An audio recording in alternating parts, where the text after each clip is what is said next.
आज का टॉपिक है डेलीगेशन ऑफ अथॉरिटी, जो ऑर्गेनाइजिंग चैप्टर का बहुत इंपॉर्टेंट पार्ट है और बार बार एग्जाम में आता है। चलिए समझते हैं। Hello everyone, welcome back to study with Niharika.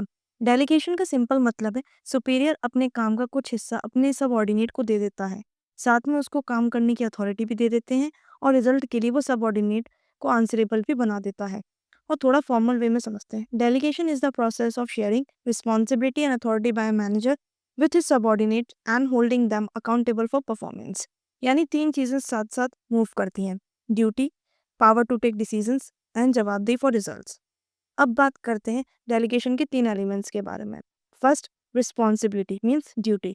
Responsibility का मतलब है सुपीरियर ने सबऑर्डिनेट को जो काम दिया है उसे पूरा करने का ऑब्लिगेशन। एग्जाम्पल में समझते हैं, मैनेजर ने सेल्स एग्जीक्यूटिव को 50 क्लाइंट हैंडल करने का काम दिया, ये उसकी रिस्पॉन्सिबिलिटी है। Responsibility always flows downward from superior to subordinate. Second, authority means power. Authority वो ऑफिशियल राइट है जिससे एम्प्लॉयज डिसीजन ले सकता है, इंस्ट्रक्शन दे सकता है, रिसोर्सेज यूज कर सकता है ताकि वो अपना काम कंप्लीट कर सके। अगर किसी को टारगेट दिया है पर अथॉरिटी नहीं दी तो वो इफेक्टिवली काम नहीं कर पाएगा। अथॉरिटी नॉर्मल फ्लोज डाउनवर्ड भी होती है लेकिन उसका सोर्स टॉप मैनेजमेंट होता है। Third, accountability means answerability. Accountability का मतलब है सब ऑर्डिनेट को अपने परफॉर्मेंस के लिए सुपीरियर को जवाब देना पड़ेगा। इंपॉर्टेंट पॉइंट है, रिस्पॉन्सिबिलिटी और अथॉरिटी डेलीगेट हो सकती हैं लेकिन फाइनल अकाउंटेबिलिटी मैनेजर के पास ही रहती है। अकाउंटेबिलिटी फ्लोज अपवर्ड सबऑर्डिनेट से सुपीरियर की तरफ। इसको याद रखने के लिए एक लाइन यूज कर सकते हैं जो एक शॉर्ट ट्रिक है, DRA, duty, right, answerability means responsibility, authority and accountability. अब बात करते हैं डेलीगेशन ऑर्गेनाइजेशन के लिए इतना इंपॉर्टेंट क्यों है। First, reduce workload of managers. Top managers सब कुछ खुद नहीं कर सकते। जब वो रूटीन काम डेलीगेट्स कर देते हैं तो उनके पास इंपॉर्टेंट स्टडी डिसीजन के लिए टाइम फ्री हो जाता है। Second, better and quick decisions.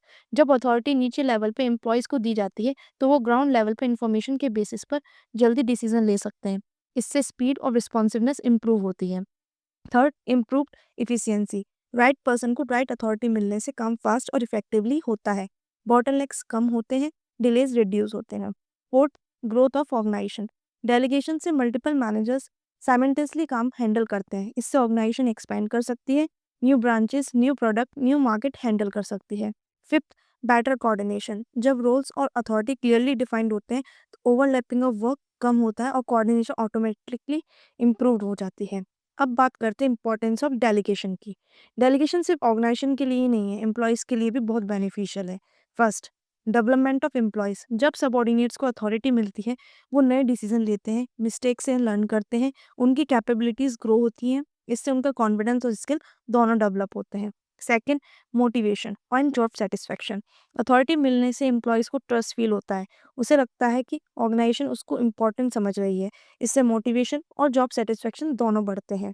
Third, help in career growth. Delegation से जूनियर्स ग्रेजुअली मैनेजरियल काम सीखते हैं, आगे चलकर उन्हें प्रमोशंस और हायर पोस्ट मिलने के चांसेस बढ़ जाते हैं। यानी डेलीगेशन एक ट्रेनिंग टूल भी है जो फ्यूचर मैनेजर्स क्रिएट करता है। इसलिए एग्जाम में जब पूछा जाए इंपॉर्टेंस ऑफ डेलीगेशन तो आप दो हेडिंग बना सकते हैं। First, important for organisation and important for employees, और दोनों के 3-4 पॉइंट लिख सकते हैं। तो आज हमने देखा डेलीगेशन का मीनिंग, उसके 3 एलिमेंट्स और उसकी इंपॉर्टेंस ऑर्गेनाइजेशन एंड एम्प्लॉयज़ दोनों के लिए। इस टॉपिक से 3 मार्क का 4 मार्क ईजिली आते हैं। इसको हेडिंग के साथ याद रखना ज़रूरी है। और कल बात करते हैं डिसेंट्रलाइजेशन की। तब तक के लिए keep studying, keep learning. Thank you.